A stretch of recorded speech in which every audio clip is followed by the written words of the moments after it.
Hello, everybody, and welcome back to Mana on the Rocks. It is I, Bald. Here joining me this week, as always, my co-host Atlas. Hello, everybody. All right, this week we got, I think, a pretty fun topic we got going on. We're talking about the card evaluation. So everyone knows in Commander you can only play 99 cards, or 98 if you're one of them silly little partner commanders. There's a fixed amount of slots you can run in the deck. Every single one of those matters.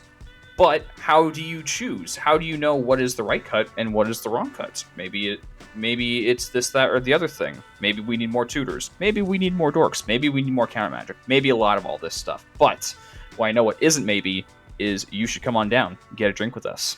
So when I say card evaluation, what do you think of?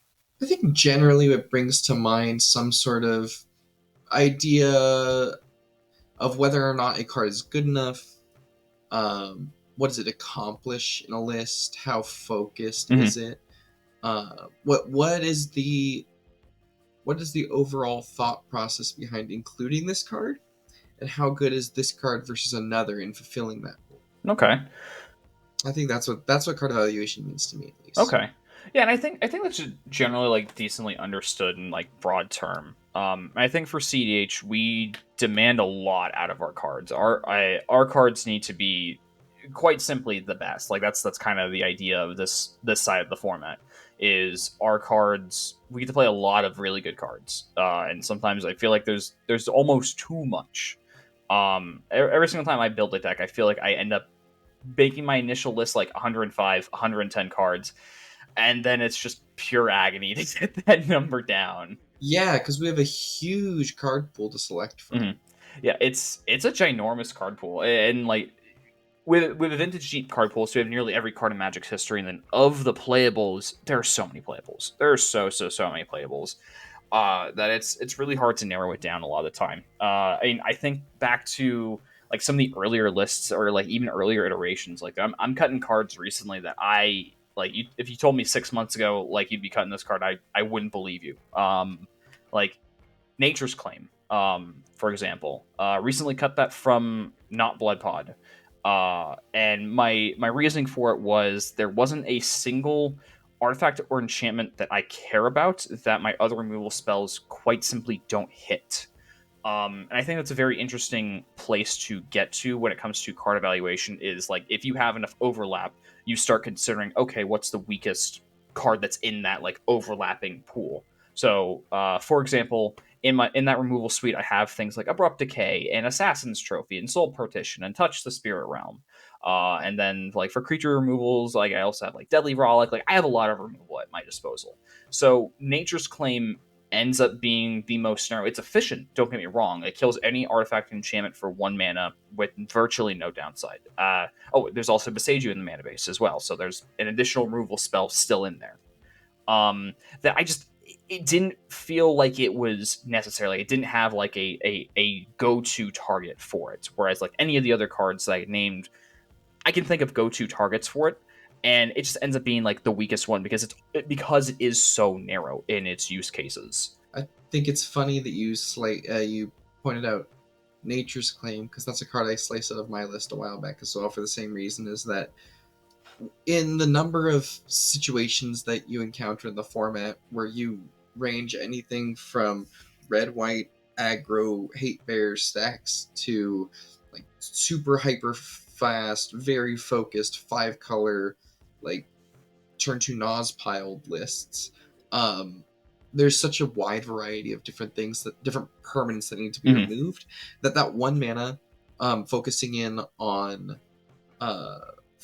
artifacts or enchantments sometimes isn't quite good enough. Like sometimes it's because we have so many ways of getting to 2 mana on turn 1 or 3 mana on turn 2 or something along those lines. Sometimes it is just more efficient to play a 2 mana removal spell that sweeps out whatever you need it to get, whether that be an artifact, a creature, an enchantment, a planeswalker. And that sees things like Assassin's Trophy, Abrupt Decay, Soul Partition, those types of things start to come into the mix. And then we can also talk about the utility of channel cards, where when in a format where Grand Abolishers and Silences are the king, the ability to activate your stuff into that in order to be able to interact with an opponent is really, really Mhm. strong. And especially like those additional like channel cards, like I think of like Twin Shot Sniper almost, and Touch the Spirit Realm to some degree. Although I think Touch the Spirit Realm is nearly staple to me. I think uh, the card is just very very good.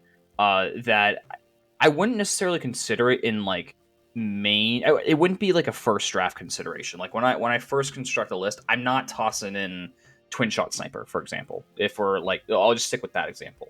But that's a card that I will think about adding a decent amount of time and like kind of track the amount of times. I'm like, okay, well, like if there's already a card I'm considering taking out, is that slot worth the slot of Twin Shot Sniper? Because I feel like me and you especially gravitate around the idea of like there are these slots dedicated for these cards, and these slots are either locked in, up for grabs, or in testing. And I feel like is generally where that's the pattern that I see when we talk about a lot of our deck decisions is like I have these slots dedicated for X, Y, and Z. Yeah, I think when I'm evaluating cards to cut or card, it basically boils down to, for me, what are the cards that I already am looking at adding. So, and what am I losing when I cut a Mm-hmm. card? So, going back to the Nature's Claim example, when I cut out Nature's Claim, I ended up, I don't remember exactly what I pulled it out for, but I do remember, it doesn't matter, because I do remember thinking to myself and having discussion with a couple of people, talking about it, the pros and the cons of each. Um, when I cut out Nature's Claim, was I more upset that I was going to be losing that extra removal spell for artifacts and enchantments, or was I happier that whatever I was adding was going to accelerate my win percentage or be able to interact better? And so for me, that's what it sort of boils down to in a lot of situations is whatever I'm adding. It doesn't have to be a one for one, like I'm pulling a removal spell, I'm going to add a removal spell that I think is better. A lot of times it comes down to um, this card, I really want to add this card, and this one, two, or three cards is underperforming or not doing exactly what I want it to any longer. Things like that. And that really is what translates into my cuts and my switches. I don't I don't really typically think of cutting cards anymore, because everything that's ever been in the list that like ever like since the first couple of iterations, I started tracking it in like a considering Mm-hmm. board. And so anytime something comes out, it gets pushed to there. Never gets cut anymore. It's just not in the list Mm-hmm. presently. That's the way. And so that's the way that I go with it when I'm focusing in on a deck and I'm trying to track my changes across different metas and like different strategies and that I'm encountering and things like that that I have to deal with. Yeah, and I think that's something that a decent amount of us end up doing. I do a decent amount. Like I move things to like yeah, no, I moved things to the considering board. I was gonna say I move things to the sideboard, but in my list, anytime I make any sort of changes, like it's always like this is like the thing, all the things that I've like tested and looked at in the past, or even like considered considering board. But yeah, it ends up being like this really nice like repository for all the things, all the different ideas and stuff. And again, like it doesn't like a lot of this doesn't have to be like to interaction specifically. That's just like the most recent example that I did. But even when you look at things like okay, do we see enough dorks in a green deck? Is that something that we need? Do we need to add more of the green dorks? Do we need to not be on the green dorks? Does the green dork, like if we cut a green dork, what are we putting in? Is that slot worth it? Is losing that man dork really gonna accelerate us into whatever else we're doing, or offer any sort of like additional game plan or other avenue or something else that the deck isn't already currently providing? Yeah, we could take a look at like trading mana dorks for Yeah. Lotho. Like that seems like it's not a 1-to-1 switch because it's 2 mana, 2 colored pips, versus a 1 mana like creature that's going to provide you constant like static mana. But Lotho is also ramp, and he has the potential to provide so much more Hmm. ramp and color Hmm. fix. So that's one of those things where it's like I'm slicing out a dork for Lotho here, but at the same time I'm adding in a piece of ramp that fills a similar ish role, and it feels so much Hmm. better when it works. Definitely, definitely, and especially like once you start like really dialing into a deck, you start looking at like, okay, I feel like I have enough of this effect that I can start dropping things and add more things. Maybe I need more draw engines. Maybe I need different types of interaction. Maybe I do need more dorks, for example. Those kinds of things, especially with like the lower color, think like the 2-3 color decks of the world. I feel like a lot of those decks, unless you're playing like the generic partner pairings, you're playing those commanders because they enable something in particular that you think is interesting or different. Or like the support pieces around it are good and versatile and enable and your commander enables it very, very well. That you start looking at those effects. How many of those can we fit in? How many is too much, too little? All of those things you end up having to take into consideration when like either trimming your deck initially down to that 100 cards to first start testing it out, or as you kind of go through and start testing them. You really figure out like, okay, Calamax, for example, I felt like 2-tap effects wasn't enough. I wasn't seeing them often enough that 3-tap effects ended up being like pretty good to enable my commander, just as like an example. But those enabler cards, I don't think you generally need to be on a lot of them unless your commander needs to be enabled all the time. Magda, for example, just because we were talking about Magna recently. That deck needs a lot of enablers, for example, but I think that comes at the expense of colors. I think as you get lower in colors, you end up having to play more enablers to kind of close that gap because you're not playing the good stuff, you're playing synergy. So Yeah, because you start to see that fall yeah, off of I don't get to play cards that are good, so I have to try and maximize the leverage that my individual commander provides me. absolutely, So you absolutely. end up seeing a lot more of those enablers, like you were saying. Yeah, no, 100%. So that ends up being like a decent factor for consideration as well. I think that's definitely important. So I generally have two different mindsets when it comes to like card evaluation, and they're very much in like the like beginning stages and the testing stages. And then I guess there's kind of like a third like long term one, but very very few people are stick to a deck long enough that you start noticing those trends. You, Atlas in particular, and a couple of our other friends have stuck to decks long enough that like there is kind of that like higher level, like, no, okay, You could yeah, track the it, tracking, yeah. you have that history, you have that longevity to kind of look back on and be like, okay, no, like I'm going to make X, Y, and Z decision based off of like this pattern that really started creeping up over the course of like 50 games. I've noticed like, hey, I really don't need all these dorks, or hey, I really need like one more removal spell. I don't need that bounce spell. That can be like another counter magic piece.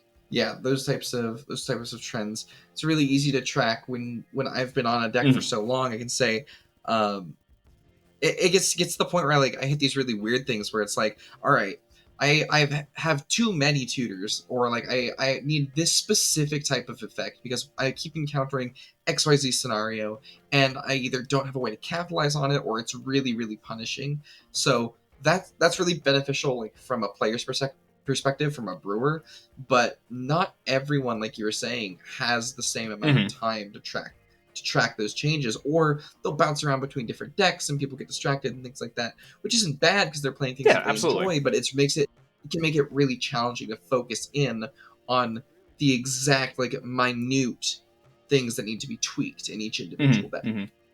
Mm-hmm. Definitely, and even like in those early test stages, or even let's take a pretty generic example. You're relatively new to CDH. You look at the decklist database. You grab a list, basically card for card. Where do you go from there? And okay, I need to start tweaking it to my local meta. How do you do that? What does that look like? You start evaluating like, okay, all these generic stables are here, but man, like 12 counter spells, really?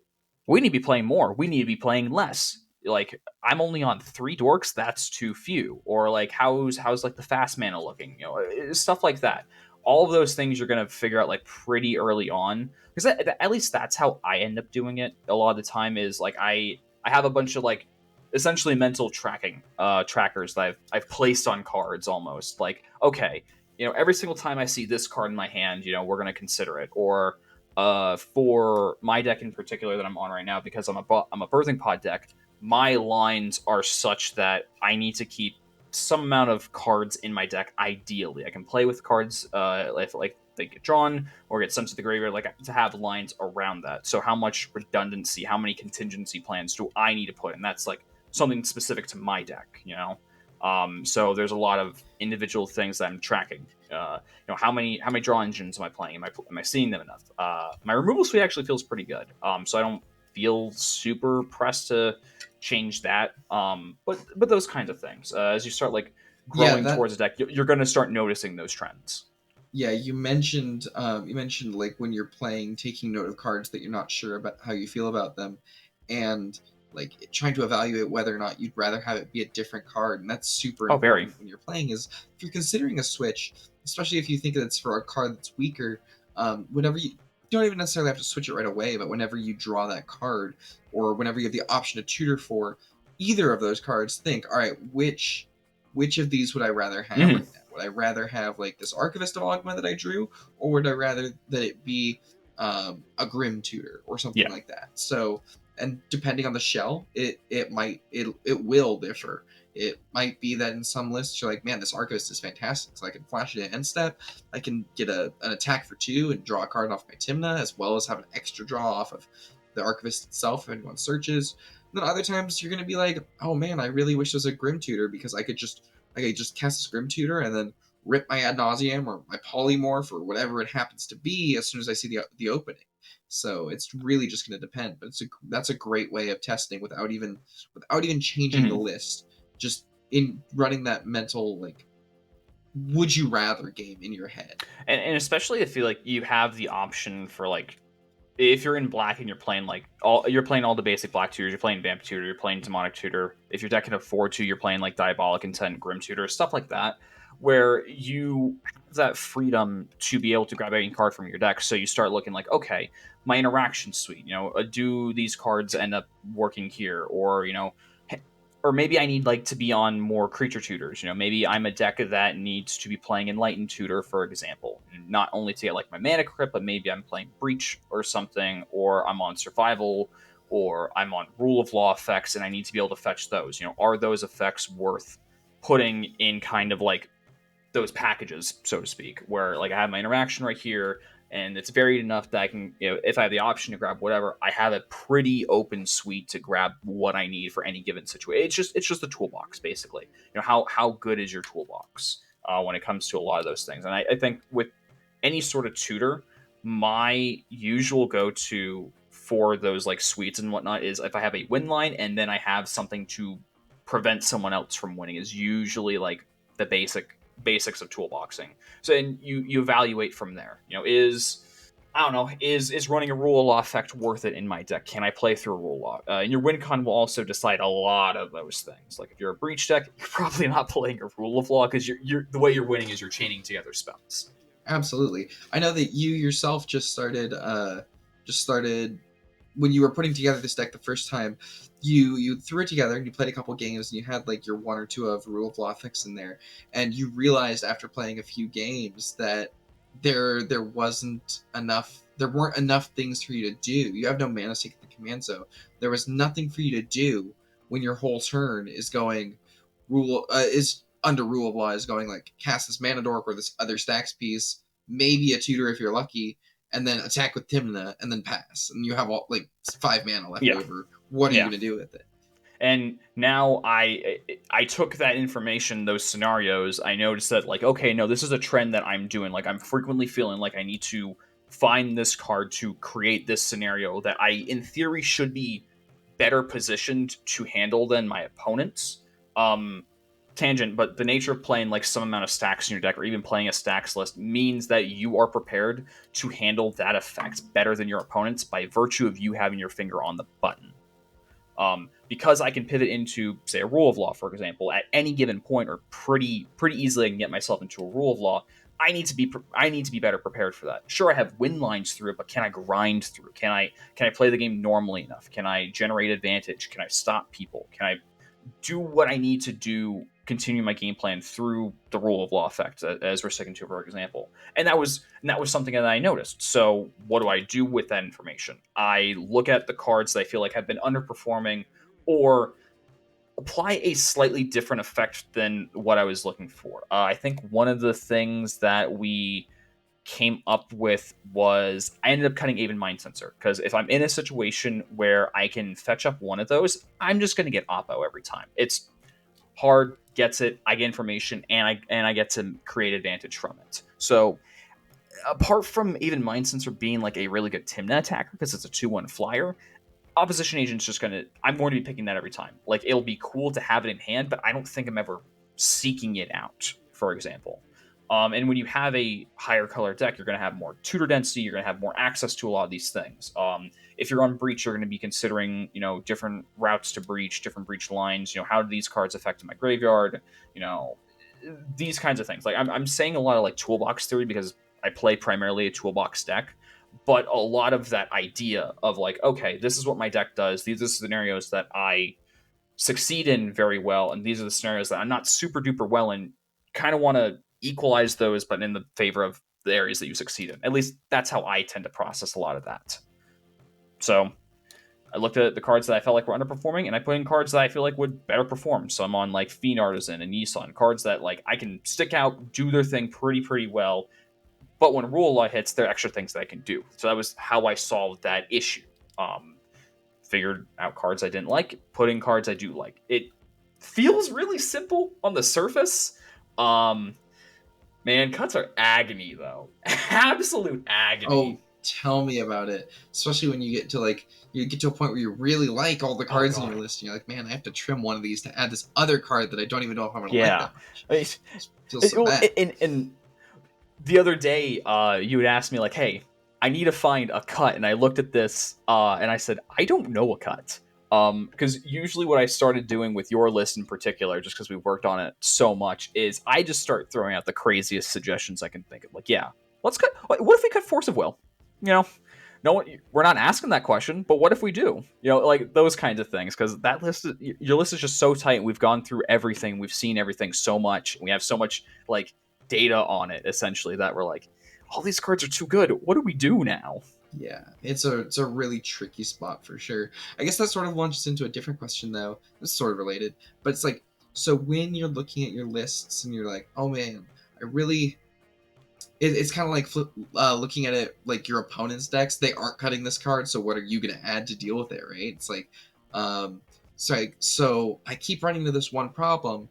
What this one card or that crops up everywhere? Take Collector, for example. All these null rod effects hose Good me. cards. What am I gonna do? How do I handle this type of effect? You have to like how do you determine the path that you go on? Because the way I see it, there are two, right? You can either adjust your own strategy to sort of adapt with the meta and like shift around and like play better into that style of effect that's hosing you, or that individual card that's hosing you, or you can tweak the list itself to have more answers, and keep your primary game plan the same. I think a non-permanent based example of this would be ad Mm. nauseum, right? Like if everyone's playing ad nauseum, you keep running into this goddamn card. How are you going to handle the fact that it keeps cropping up? Are you gonna add more counter magic to your list? Are you gonna add additional ways to deal damage to people, like a lightning bolt or something, because it's flexible? It can be a removal spell, or it can hurt someone on their Nas, theoretically even kill them after they go low. Or are you gonna adjust and start playing an ad nos deck instead to be able to compete and keep up with the speed and consistency, Mm-hmm. right? So I think that's something else that you have to consider is how you're going to evaluate cards that you're faced with and not just cards that you're playing. Yeah, definitely. And I feel like sticking with that Adnaz example, you start considering other options. Like can my deck play through its own rule of law?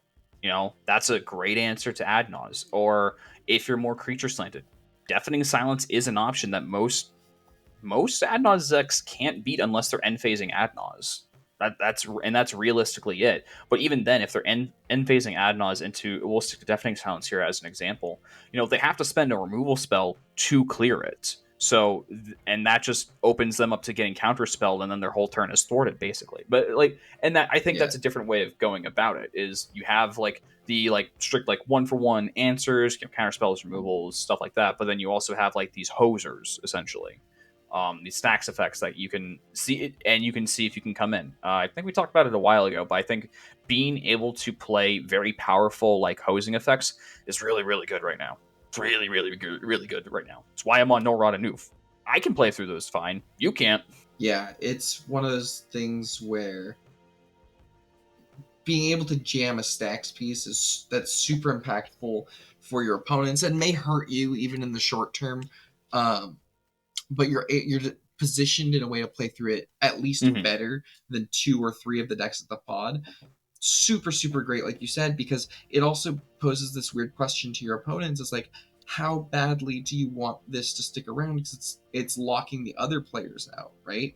So maybe somebody can't win through, say, a deafening silence, because that's what we've played, um, but their opponent also can't play through it, and they really can't play through it.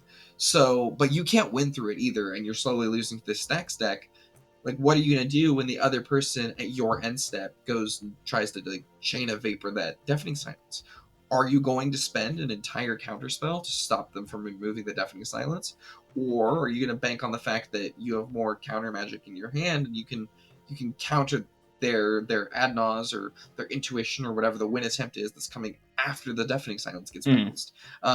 Like, do you have your force of will and your pitch card and your swan song, or are you banking on the fact that your offer and your misstep is going to get you through there, and they aren't going to have like a deflecting swat or something to push your misstep to your offer? Like, there are all these things to consider when you're looking at the cards that your opponents are playing and how you're supposed to be handling those. Yep, absolutely. And with all of those scenarios that you're talking about, you look at each of those individual cards and be like, okay, well, it's really good in this scenario, but also, is it good enough generically?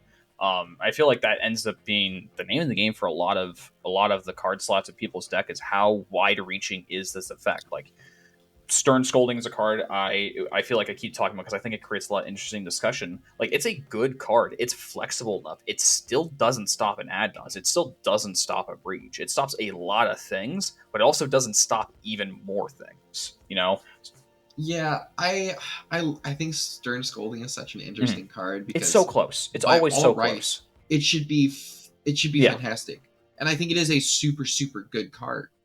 I just think that, like, all the lists that were saying, "Oh my god, this card is amazing," like the 4 color lists, the 5 color lists, even some of the 3 color lists, like, you're already really limited on slots, and I'm not convinced that I would rather play Scolding over just the other Pyroblast Mhm. effect, or like even another 2 mana counterspell.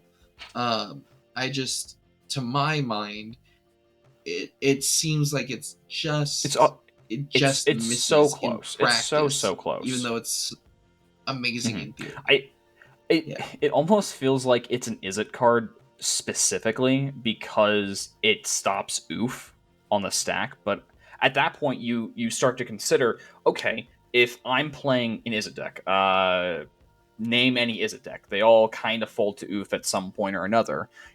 Is that Stern Scolding that you put in there specifically to stop the oof better or worse than something like in a braid, for example? In theory, it accomplishes a near similar idea, except it also hoses No Rod, which, if you're in a deck that's losing to Oof, you also want the answer that also takes care of Null Rod. So in that instance, you start to evaluate those things. Is it worth it to this, that, or the other? I guess the point in favor, like Stern Scolding, is it stops more than just the oof. Like, it stops a crucial opposition agent, it stops a Thoracle attempt, it stops a Grand Abolisher. Like, there are pluses and minuses to both sides in the scenarios, but those are the things that you need to consider because both of those cards are fighting for that slot, and they both have very, very notable pros and cons going into that slot. And that's a question you're not going to know immediately how to answer. It's also a weird thing because, like, certain types of effects you want like Mm-hmm. one ofs and you'll just tier them out, right? Like opposition agent or something like that. But other types of effects, like You want counter as many as you magic, can. you want redundant. Well, yeah, well, I was gonna say you want redundancy. You want it to be able to be, okay. Well, I ripped one and it'll counter what I needed to counter, which Stern Scolding doesn't Mm-hmm. most of the time. I feel like it's that weird spot where the moments, unless you're like really lucky, which I am not, you rip Stern Scolding and you need to be able to counter a non-creature spell, or somebody's putting a Grand Abolisher on the stack and you're holding Offer you can't refuse. Like, now Offer is better because it is very wide reaching and it it's a lot. But Stern Scolding is one of those cards where, man, this card would be so good right now because I have 1 blue and I need to counter this spell, but it's in my 99, and I don't have redundancy on this specific style of effect because it's my one of my like maybe 3 or 4 spells that counter creatures, but also like Force of Will is not something I'm thrilled to spend countering a Collector Roof most of the time. Yeah. Yeah. So that's something to consider. I also wanted to loop back to something you said earlier about how effects need to be really wide-reaching, and I think that's really it's one of the reasons I used to really like playing stacks, but it's one of the reasons that in recent memory I've stopped playing stacks as much and just kind of like light stacks pieces in my decks instead.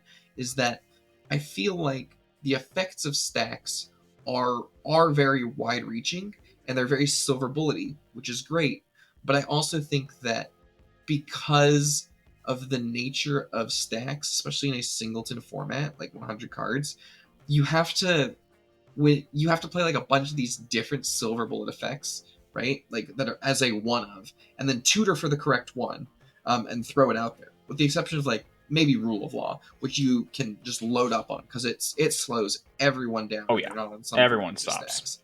Mid range can grind through it, sure, but it doesn't. It still slows them down. They're not having, especially if you land it super early, they're not landing their explosive like turn 1 dork, turn 2 dork, advantage engine, and another dork or whatever.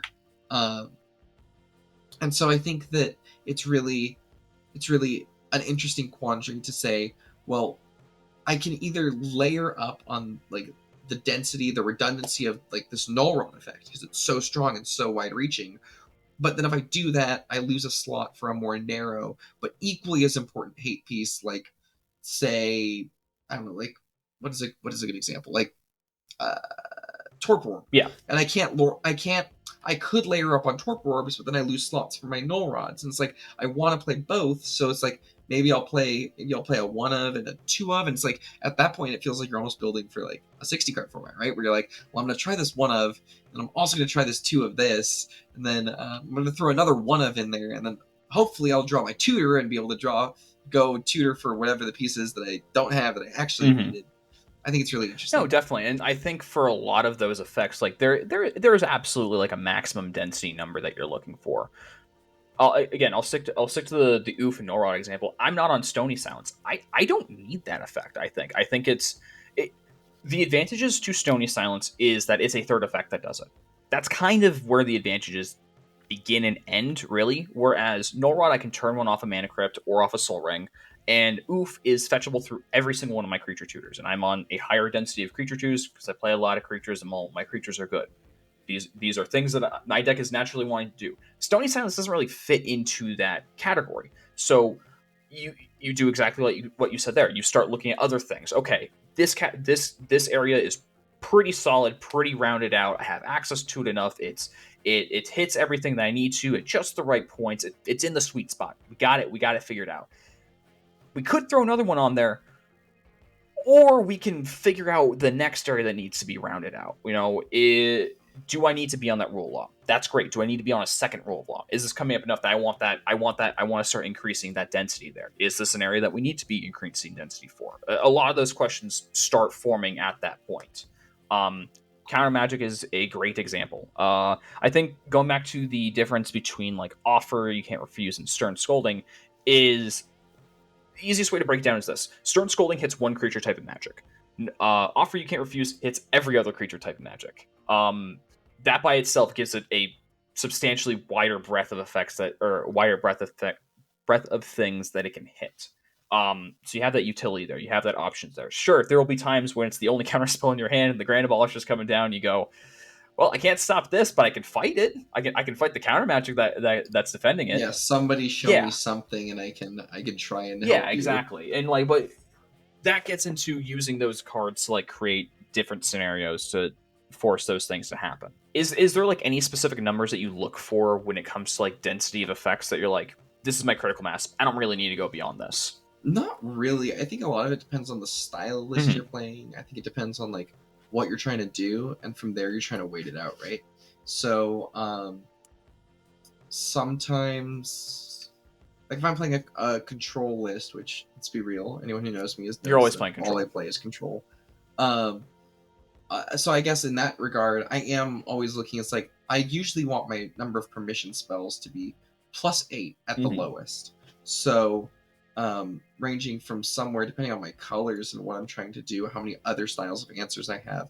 My permission spells should be no less than 8 at any given point. Sometimes I've played decks in mono blue with permission counts as high as like 16. Um, where you're just playing a bunch of really efficient counter magic that just says, no, you can't do that. No, you can't do that. No, you can't do. And then if you have a draw engine in the command zone or something, then you can gas your hand back up, so you're able to play more of that style of effect because those responses that like are one shot and done, right? Because you can gas back up and get more of them. Stay afloat in the But I game. think in a list that's more permanent based, something like Kenrith, it's like I don't want my permission count to be that quite that high because if I'm playing 14 pieces of permission, that means that I'm not advancing my board state as much, and there are faster, more aggressive things that I can be doing that also hinder my opponents. Um, that I can do by developing permanence, and those pieces are will stay there and they will generate advantage for myself and hinder my opponents over a period of time, so they can like they may require a higher initial mana investment, but they will pay themselves off rather quickly. Mm-hmm. Mm-hmm. And I think with permission and counter magic specifically, I feel like a lot of the like numbers are basically figured out at this point. Like you're gonna play Force Will. If you're a deck that wants to stop other people on their turns, you're likely playing Force of Negation. If you're more control-y rather than fast, you're playing Mind Break Trap. Although I think even if you're playing fast, you're playing Mind Break Trap because it's a free counter spell. You're always playing Pact of Negation. You're always playing Offer. You're always playing Swan Song, Flusterstorm. Like these things are figured out. And I think the beauty with those things is sure they all read counterspell, but they all read counterspell in a different way. You know, it's the reason why we play delay second after mana drain instead of true blue counterspell. It's easier to cast, and if you're in white, you're gonna have access to Drannith Magistrate, which means you're gonna lock that spell out forever, basically. Um, or like even like the other like cuter counter magic to some degree, I guess. There are better options and more efficient options, or there are options that cover counter spells specifically in a different fundamental way. We talked about potentially dropping Flusterstorm from lists. We ultimately decided no, that's not the case because Flusterstorm beats every other counter spell in the format, basically. Yeah, it It can. can. It has Loses to a Yeah, it's still flusterstorm though. Flusterstorm. It still doesn't stop a breach on the stack. It still doesn't stop a hard cast like Bolus of Citadel or something, or a hard cast Yeah, Time Sieve, for example. yeah. It will win you. It's like Mind Mhm. Break Trap. It will win you the war if it's the last thing cast, um, assuming that there was like some fight Yeah, or yeah. whatever, right? Otherwise, it's kind Mhm. of meh. And I think in those situations, you open that conversation up to the other like counter war spells, so to speak. Dispel, your mystical disputes, your miscast, not mystical disputes, your miscast, those kinds of things, where they're not necessarily good at like aggressively stopping your opponent, but they're really good at defending your initial response. I cast this Adnaz, force a will, force your force, flusterstorm the whole stack. Congratulations, you won the game. Okay, well I have this, that, or the other. You kind of go down the rabbit hole of like, well, this counter spell is really good in the counter spell war. That's cool. That's great. I think those effects have their place, especially in like those really fast like turbo nausea decks. Rogsai, for example, like really tuned up, Anala, where the whole point of your deck is you're trying to get that one thing to resolve. So you put everything in service of getting that one thing to resolve. So again, dispel, miscast, those become a higher value add because you're pretty efficient at finding your Adnaz, your breach, your one card that your whole deck is centered around. That you just need a density of things to protect them. That density ends up being the superpower of the deck. You just force through your one effect and be good to go. Yeah, I would definitely agree with that.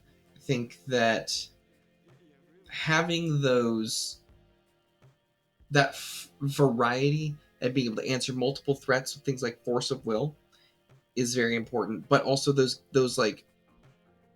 capstones where it's like Mindbreak Trap or Mhm. Flusterstorm, because those are the I'm never tutoring for a Force of Will, or almost never, I should say. But like I have definitely tutored for Flusterstorms and even Mindbreak Trap before, because I know that those are going to be super valuable here in the next coming turns, right? And so then it comes into like, how different are they than Stax pieces really? Even though they're one shot versus permanent, because I'm playing these hoes the stack so incredibly well. Um, I'm gonna go tutor for these responses, versus something like delay. I'm more inclined to just like, yeah, I'll draw it and it'll be, oh sweet, I have protection or a way to interact with my opponents or something like that. No, absolutely, and I think that's I think that's a very critical way to look at it. Is like exactly what we're talking about. Are we fine with drawing this card, or is this a card that we're occasionally searching out? Is it good enough to search out? Again, you start that evaluating process. You start asking all these questions and start reflecting on all those scenarios where you've seen this card in this board state with this knowledge and all the different factors that make CDH this crazy game. Again, your cards in your hand have to be flexible because there's a wide variety of game states that you're going to be encountering. So these cards need to be able to handle that test. But again, there is some value in that variety. Flusterstorm might only counter 2 different card types, but they're arguably some of the most important card types, and it's also the best card at answering those card types in their given contexts. In most In their given situations, yeah. context, they're going to outshine, like, a Flusterstorm and a Counterspell War is going to beat out any Force of Will you're going to have in hand. Just straight up, the most ubiquitous counterspell, the one that's available on turn 0, your Flusterstorm is going to beat that card in its given context. So, is that context happening enough for you to warrant the Flusterstorm? Is it not happening enough that you warrant dropping it, for example? There's always kind of both ways you can take it, really, because you're either playing the card or you're not playing the card. There's really only 2 ways you can play it. Win conditions. I think for the most part, I always start a deck knowing what my win condition is. The moment I sit down to play a deck, the first thing I have to figure out is, okay, how is this deck winning the game? Am I taking advantage of the usual suspects? I'm playing breach lines. Am I in 5 colors? Well, I'm going to have a bit more options than am I playing Nas? Am I not playing Nas? Breach? Yes. No. Thoracle? Maybe. All those things you're going to start. It's usually my first step, but I definitely think you should at some point, if you're using at least the generic ones, is there better? Do I need to increase the amount of win conditions? Am I on too many win conditions, for example?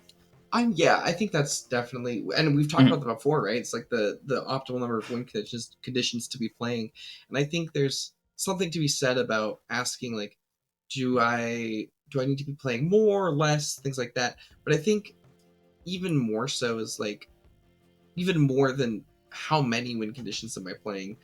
Once you're starting to get into a deck and like tune it and tweak it, I think an even better question to start asking yourself is there a win condition that is more in line with what I'm trying to do? Like, is there a win Yeah. condition that plays better into my overall strategy for each game?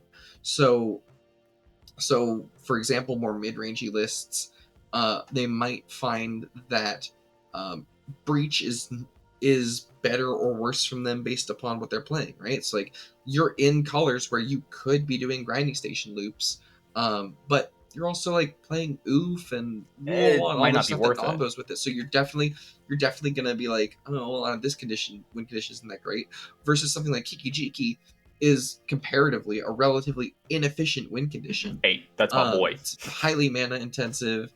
It requires a combat step. It's like there are all these pieces that push the combo down in technically technical terms in its viability or its effectiveness, but within your It might list, be better. because of the cards that you're playing and the situations that you're trying to set yourself up with, you're trying to push yourself into those scenarios where you're casting like a Zealous Conscripts and then you're casting a Kiki Jiki 3 turns later, or you're resolving like a Vivian and sacking a 3 cost to go win the game under Rule of Law all at the same time. Like, and that at that point, the win condition of Breach is so much worse because of your Rule of Law and Oof effects versus Kiki Jiki, while being technically less efficient, is is within the confines of your list so much more efficient and so much more powerful than even say Thoracle if there's a rule of law in play, Mhm. right? So No, absolutely. And I think a lot of the ways that I think about like doubling into more win conditions is kind of two main questions. One, does it layer into anything that I'm doing already? I've said it before, I'll say it again. Layering just means you're building your deck better. That's not really a real term. It means you there's like genuine thought behind the cards that you're putting in. You have reasons and evidence to back it up to make this thing that you're doing that seems a little bit off actually really good in your list. And two, does it win in a different way? Being able to win through varying levels of stacks pieces is a huge, huge boon. And I think me and you both build our decks in such manners that we try to be able to win through any given like one, maybe two stacks pieces. Once we get to three stacks pieces on the board, very few people are winning. I feel like that tends to be the number that I look at when I'm playing. Is like, okay, one, like if there is just a rule of law effect out, I can win through that. If there is just a blind obedience out, I can win through that. If there is just a rest in peace out, I can win through that. If two of them are on the board, the window starts closing a little bit. If there are three on the board, I'm absolutely not winning. But also at that point, you have to recognize how likely is your opponent's gonna like what win conditions are valid in the scenario where you combat exactly damage. combat damage. But how many other like win conditions like combos are like viable in that scenario of like blind obedience, rest in peace, and rule of law? Very few, very very few. And you maybe have to play through counter magic or onboard tricks or whatnot. Dicey, dicey. Blind obedience, rest in peace, and Yeah, that's rule a of pretty law. comprehensive setup. Now you got me Yeah, no, thinking. it's a really good puzzle. It's a very very good puzzle. Yeah, I'm gonna be thinking about that one Yeah. tomorrow. Gotta see if I can come up with something that wins Oh, through all three of those pieces. there's a known Graph Digger's Cage just going to be coming down too. Just keep that in mind. But like you look at those scenarios where I unless your deck hard folds to one specific card, Drannith Magistrate, Collector Oof, Rest in Peace, those tend to be the biggest ones that your deck needs to be able to play through or have game plans around. Be that grinding, be that other win conditions, be that cool. My deck naturally plays a lot of big guys. I'm gonna start punching you, and you're gonna die. Those effects are no longer going to be in the game when you're alive. You build your deck in such a way that you can play through those effects. I feel like once you get to the point where like two stacks pieces are on the board, you start shutting down a lot of options, and it's not just you. A lot of other decks that you're going to build that are good, that are try, test, and true, are not going to play through it. In that example, Blue Farm has a hard time winning through all three of those stacks pieces on the board. Your Kenrith list, Yeah, but you know what they got? A 4/4 with exactly. bind. That's your win condition that we've located at that point. yeah, no, I feel like that's why me and you are on creep. They got a 6-turn clock 6-turn clock, on you. baby. That's what they got. 6-turn clock. But you start looking at those options, and especially if you're like a hard dedicated stacks list, that's why a lot of them are on like the big dingus dudes. It's what cool. I'm gonna be locked under every stacks effect in the world. I'm gonna put a Tender Shoe Dryad out. I'm gonna start making 3/3s. I'm gonna start punching you. Yeah, and at that point, your opponents are stuck with you're just giving them a terrible choice of, all right, well, do I answer the Tender Shoot Giant, which is technically the correct thing to do, but if I do that, I don't have a removal spell for this stacks piece, and I don't know if I'll ever be able to win the game. And that's just a it's a very rough spot. Or even if like depending on how the politics of the game go, can I hide behind someone else? Do I feel like someone else is ready to go for the win? I can wait for their failed attempt, clean up what they tried to remove that they needed to get rid of to try and force a win because they got stopped. And can I get across the finish line? Those kind of deals. Yeah. Long story short, though, is don't let dedicated stacks lists get a grip on the game, because if you do, you're not gonna win. No. You just won't. You got to make sure that you like they can let them resolve like 1, maybe 2, maybe even 3, but you just never let them resolve that 4th ever. And you just got to make sure that you keep them in check, because this is something that I've noticed is people there are two schools of thought, right? It's like, all right, I'm not gonna let them resolve any stacks pieces, which isn't necessarily great because those can slow down your opponents as well. Or I'm gonna make sure I'm gonna be fine with them resolving every stacks piece, and then I'll deal with it later. And both are problems, especially when like a lot of these pieces are wide reaching, or if they go to resolve a card that is a silver bullet against your list. Like if you're playing the Get Rock monster and someone resolves a Dothy against you, like, or a Rest in You Peace, can't play. like that's brutal. brutal, right? So you gotta be really careful walking that line, and then you get into, once again, the politics of it, where you really can't afford to see this Rest in Peace in play, but also your opponents really want this Rest in Peace to stay because it hoses you so badly, and it only kind of affects them. So at that point, you got like this. They have that weird spot where, once again, you got to figure out how to. Is it worth it to counter your counter spell, or just save it and wait and then just try and hope that you don't have enough protection for your win attempt, right? Absolutely. So just a weird thing. I want to stick on this tangent because I'm just curious. In the scenarios where the board's starting to get stacked out, you kill the value engine. You kill the like big creature maker, whatever. The Tender Shoe Dryad, the draw engine. You stop the stacks player from developing literally anything, and you also keep them locked under there, right? That's the usual play. I think it just depends on the situation, right? So like I had a really good example of this in a game the other day. Actually, is I was playing against a Jetmir list, and I had a Rhystic Study in play, and my opponent also had a Rhystic Study in play, and then my other opponent, who wasn't the Jetmir player, also had like a pretty sizable board with a bunch of 3Xs, and they the really hard situation I'm faced with here is that if I keep doing stuff to like beat up the Jetmir's board to make sure that they don't get too out of hand, I'm losing opportunities to interact with the Thrasios deck. The Thrasios deck that has a Rhystic Study, which is really bad for me. And like the 3Xs aren't super, like they aren't too concerning currently, me, right? But I'm also letting my other opponent just run unchecked. And because I'm spending all my resources on Jetmir and Dargo, and so now I'm going to be letting them go unpoliced.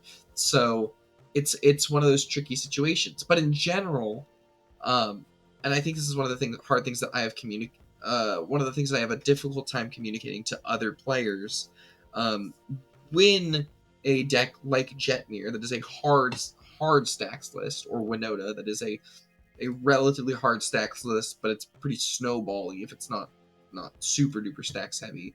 The thing that I have trouble communicating to others sometimes is that the moment that you have to interact with these decks comes long before you think you have to interact with these decks. 100%.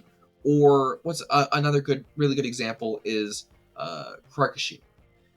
The opportunity to interact with Krakashima is when Sakashima is on the stack or before. If Sakashima hits the table, the odds that you're going to win the game drop exponentially. And so it doesn't matter how much somebody whines and says, no, my Krak isn't a threat. Like, why are you killing this when you could kill the Grand Abolisher over there? I mean, obviously, that you have to take everything and weight it in this. You have to weight everything within its context, but on the whole, if it's not the Grand Abolisher player's kill turn, the Krak, which it can't be because you're about to kill something, I'm still probably going to kill the Krak 90% of the time, because I know that there is a higher chance that the Krak player is also going to want that Grand Abolisher dead, and I have another opponent to ask for help to deal with the Grand Abolisher as well, because they don't want us to sit around. But that Krak has to go, because if the Sakashima lands afterwards, I'm probably not winning the game to the same effect that the Grand Abolisher itself would have. So you have to interact earlier than you think you do a lot of times with those decks that build up board presences. Running back to Jetmir, same thing, right? It's you have to interact with Jetmir before, like, if you're like, oh, it's not really that much of an issue until they cast Jetmir, you're wrong. Very wrong. You have to interact with Jetmir, like, let them establish like their rule of law, or maybe a Thalia effect, depending on what your list is. Maybe a null run effect, depending on what your list is. But you aren't you cannot allow a list like that to be like, oh yeah, I'll play my mom, or I'll play my Esper Sentinel, or I'll play this or that, because then those pieces are going to start, they're going to run away with the game because no one's going to care about them. They're just going to be ignored as everyone else is trying to pop off and win the game. And then 7 turns later, once everyone's burned out of resources, they're going to say, well, you still can't win the game because of all these stacks pieces that are just sitting around here. I'll cast Jet Meter and go to combat. The game is now just over. Yeah, no, 100%. And in those scenarios where you're looking at these things, again, you can keep in mind, like, okay, I think I have an opportunity here. I have this lightning bolt, for example. You know, is this lightning bolt good here? Should this spot be something else? Would something else here have saved me in this situation, either in terms of like prolonging the game, giving yourself more time, or creating that window for you? Again, like we tangented a little bit, but a lot of these you can pull back into the card evaluation because you're still going to have cards in hand. You're still going to have resources, ideally. You're still going to be an active player in the game. You're still going to be able to do stuff. The thing is that you have to account for these. You have to account for these situations. And flip side of that, if you're in a turbo pod, you're going to need to consider those things. Lightning bolt might not be the best if you're seeing a lot of turbo, again, for example. And a lot of these things, lightning bolt might not be the best if you're seeing exactly. A lot of stacks. Like, you have to consider what's this going to hit that I'm actually worried about. And once again, it comes back to what are you playing in these pods and how much are you seeing it. If you're seeing a lot of green white stacks core decks, bolt's not very good. Like, it's just not going to kill a lot of the things that you need it to kill because they're either going to be enchantments or they're going to be X4s. Yeah. And bolt doesn't handle that. No, it really doesn't. So you're going to need some sort of sweeper or like exile removal, something like that. I had something to relate to like sweepers versus board wipes that I was thinking of earlier, and it escaped me entirely. And instead of stacks pieces, I've generally preferred hosers for the most part, because I feel like stacks pieces is very much asymmetrical. Hosers is like I'm spraying the hose, like I'm dousing everybody. I'm not getting hit with the splash on it. So like it's basically asymmetrical stacks pieces, but like the asymmetrical stacks pieces that are also symmetrical, but your deck is built in such a way that you don't really care about them, a la like that's like a fun term. or like, I like that. Hosers is and like hosing effects. Like that's been a term that's been around for a while, but I feel like it's can't go saying that in Canada. Yeah. But I feel like it's an appropriate like distinguish here that we made in like the board wipes versus sweepers distinction, because I feel like if you can play hosers, just play them. You know, if your deck can afford the stacks pieces, play them as well. Right? Yeah. Why not? Absolutely. If it hinders everybody else and you don't care about it, that's generally a good effect to run. You should figure out where you need to find slots for that, for example. And in that, like, again, you invite the whole conversation. You know, you can bring the whole counterspell talk that we were talking earlier into that conversation of like, okay, I have enough of, you know, actually I think no, we kind of touched on this. You know, you have enough of these effects. Is there more we can run out? Again, these are a lot of like what I would say like the general building blocks to figuring out whether these cards are worth it in your deck. Because ultimately, you can only play 99 or 98 cards in your main board.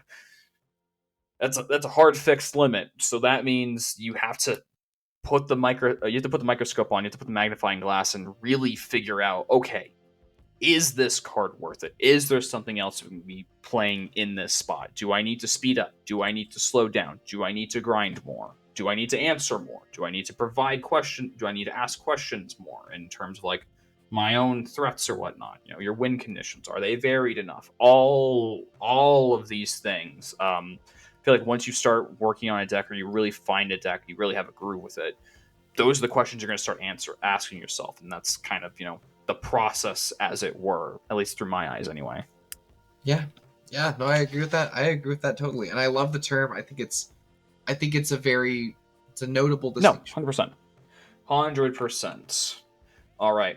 Well, I think I evaluate myself as pretty tapped down on this subject. I feel like I'm just going to start repeating the same stuff, which I can repeat the same stuff. I don't know if everyone else wants to listen to me repeat the same stuff forever, but that's where the repeat button is. Now, Alice, you got anything else you need to add? I'm all good. Alrighty.